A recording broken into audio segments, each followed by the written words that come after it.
ನೀವು ಅಂದ್ಕೊಂಡಾಗೆ ಗೊತ್ತು, ಇವರವೆಲ್ಲ ಜಾಸ್ತಿ ಆಗ್ಬಿಟ್ಟದೆ. ನಮ್ಮ ಇಡೀ ಟೈಮ್ ಎಲ್ಲ ಬರೀ ಬಾತ್ರೂಮಲ್ಲಿ ಕಳಿಯಂಗೆ ಆಗ್ಬಿಟ್ಟದೆ.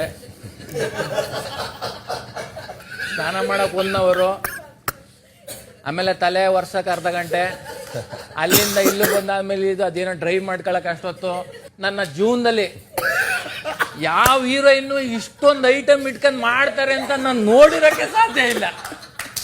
ಉಬ್ಬು, ಲಿಪ್ಸ್ಟಿಕ್ಕು, ಕೆನ್ನೆ, ಇದಕ್ಕೆ ಆಮೇಲೆ ಇದು ಚೆನ್ನಾಗಾಗ್ಲಿ ಅಂತ 3 ಥರ ಮಾತ್ರೆ, ಅದು ಟಾನಿಕ್ಕು. ನನ್ನ ಜೀವನದಲ್ಲಿ ಬರೀ ಇದ್ರಲ್ಲೇ ನನ್ನ ಟೈಮ್ ಹೊಂಟೋಗ್ಬಿಟ್ಟದೆ. ನನ್ಗೆ ಏನ್ ಮಾಡಕ್ಕೂ ಸಿಗ್ತಾನೆ ಇಲ್ಲ ಟೈಮು. ತುಂಬಾ ಕ್ಯೂಟ್, ಎಷ್ಟು ಮುದ ಕಾಣಿಸ್ತದೆ. ಆಚೆ ಹೋದ್ಮೇಲೆ ನಿಮ್ಗಿದೆ. ಲೇಟೆಸ್ಟ್ ಹಾಗೂ ಇಂಟ್ರೆಸ್ಟಿಂಗ್ ಸುದ್ದಿಗಳಿಗಾಗಿ ಬಾಸ್ ಟಿವಿ ಕನ್ನಡ ಚಾನೆಲ್ನ ಸಬ್ಸ್ಕ್ರೈಬ್ ಮಾಡಿ. ಹಾಗೆಯೇ ಬೆಲ್ ಐಕಾನ್ ಪ್ರೆಸ್ ಮಾಡಿ. ಇದರ ಜೊತೆಗೆ ಫೇಸ್ಬುಕ್, ಇನ್ಸ್ಟಾಗ್ರಾಮ್, ಎಕ್ಸ್ ನಲ್ಲೂ ಮಿಸ್ ಮಾಡದೆ ಫಾಲೋ ಮಾಡಿ.